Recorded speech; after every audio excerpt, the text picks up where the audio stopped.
सर्व नागरिकांना गुढीपाडव्याच्या आणि नवीन वर्षाच्या हार्दिक शुभेच्छा। शुभेच्छुक मंगेश राजाराम म्हस्कर, सदस्य नेरळ ग्रामपंचायत।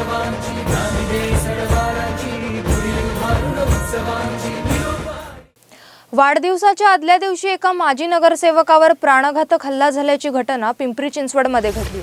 गणेश लोंढे असे हल्ला झालेल्या माजी नगरसेवकाचे नाव आहे।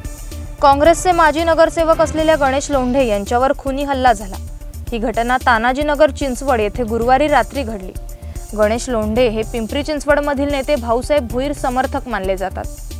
त्यांनी नुकताच राष्ट्रवादी काँग्रेसमध्ये प्रवेश केला होता। गुरुवारी रात्री 9:30 वाजताच्या सुमारास लोंढे हे चिंचवडच्या काकडे पार्क परिसरातून आपल्या घरी चालले होते। त्यावेळी आरोपींनी शिवाजी उदय मंडळाजवळ यांची मोटर अडवत त्यांच्यावर हल्ला केला।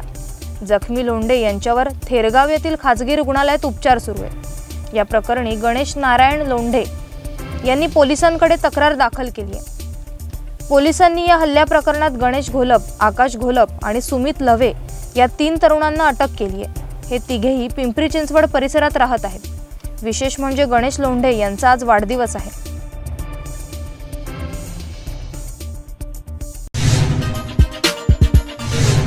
बेल आयकॉन दाबा आणि यासारख्या इतर बातम्या बघण्यासाठी आमच्या चॅनलला सबस्क्राइब करायला विसरू नका।